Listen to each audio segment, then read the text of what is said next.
What is going on, guys? Rosa here, and today I have the series on my trading card game Revolution of Dimensions. I'm just gonna say it's a series because it's a series of videos about my card games, so that's what we're going with. So previously in the last video, I showed you guys the first 4 realms of my card game, that is the 4 different deck types so far. It was the Fire Realm, the Water Realm, the Earth Realm, and the Air Realm. Except Earth and Air was swapped, so it went whatever. I don't remember the exact order, but I know Fire and Water came first. But if you guys have not seen that video or the previous video, I'm going to go ahead and leave a link to them both in the description below. Start off with the introduction to the game, and then move on to the introduction to the realms, and then go ahead and click on this video again and then watch this. So what this video is going to be about is it's going to be telling you guys what the effects are for the first 4 realms cards. So usually I would call them portals, but it's kind of the effects of the realms themselves, I guess you can say, in all technicality. So let's go ahead and begin. Benefits / the abilities of the realms part 1. The primate elemental realms. Now, I did use that bottom part last time as well, but since this is technically still about them, that's why it's also here. So first we have the Fire Realms portal ability. Once each turn during your main phase, if an opposing player's ally was destroyed due to the ability of one of your cards, choose one card from your sealed zone and either add that card to your hand or place that card in your dead zone.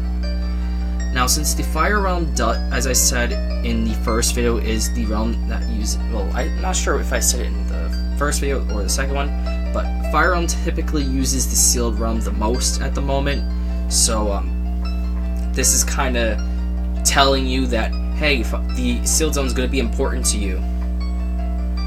Typically, you're either going to be sealing cards from your hand or your dead zone, so if you feel like there's something you want in your hand, take it. If there's something you feel like you need in your dead zone, then you have that option just in case.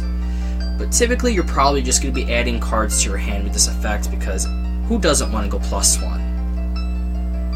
Next up, we have the effect for the Water Realm. Once each turn during your main phase, choose one of your allies and either rest it or stand it. If a unit was rested this way, draw a card. Now, typically you would like to use this Water Realm effect with the Summoner card. Little spoiler, if you guys don't want this part, then skip up like 10 seconds. The Summoner is probably the best one to use with this realm. So then that's going to be it for the Water Realm. I'm not hinting its ability yet, but I'm just saying it will be very helpful with the Water Realm. Air Realm.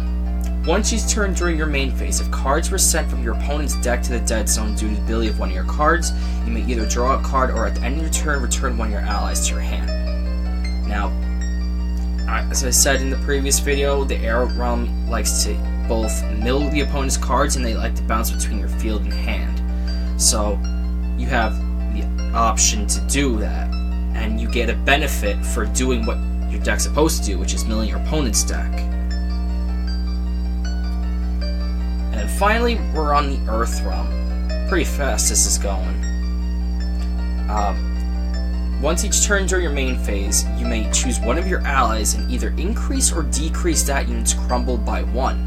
If you reduce that unit's crumble this way, draw a card. Units controlled without the crumble ability cannot be chosen by this card's ability. This way, people won't have a question, well, what if I decide to increase the crumble of a card without a crumble ability? Will that card be destroyed after its crumble is reduced to 0? No, because you will not be allowed to increase the crumble of a unit that doesn't have the ability currently. Now, there may be some cards for the realm that activate that say give this unit crumble. I'm not sure if I'm doing that yet, but that's just an example. If there was a card that says that and you give a unit without the crumble ability, then yes, you'd be able to use this ability on that card. But typically, you're just going to be using it on when you're... Regardless, you're going -1 from your deck, so, yeah, but do keep that in mind. That's why I added that red text. Units without crumble cannot have a crumble increase or decrease because they do not own that ability. And already we are at the closing statements. If you guys have any questions, comments, or suggestions, don't be afraid to join my Discord server and ask them, or you can message me on my Twitter at twitter.com/Rosa, or you can go ahead and comment them in the comment section below. If you guys would like to support the channel and the release of my trading card game, go ahead and feel free to click the Patreon link in the description, or make a donation through PayPal at rosax@gmail.com. Be sure to like, comment, subscribe to the channel to stay up to date with all my Yu-Gi-Oh videos and all videos about my trading card game. And do not forget to click that bell button so you're up to date with all my uploads. Now, I did ask this question in my previous video, but I did not get a lot of responses on it. Guys, in my last video, at the end, I said that, let me know in the comment section below which realm interests you the most. Now, in the previous video, I just explained what each realm was focused around. In this video, I gave you a little bit more of a hint on how the decks are going to play by telling you what the abilities of the realm card or portal cards actually do. So, after hearing what those portal cards do, which one do you think interests you the most? And which one would you be more excited to play? But if you already answered that question, then you don't need to comment that. But if you haven't already, then go ahead and comment it down below in this video. Thanks for watching, guys. I will see you in the next one. And thank you so much for watching.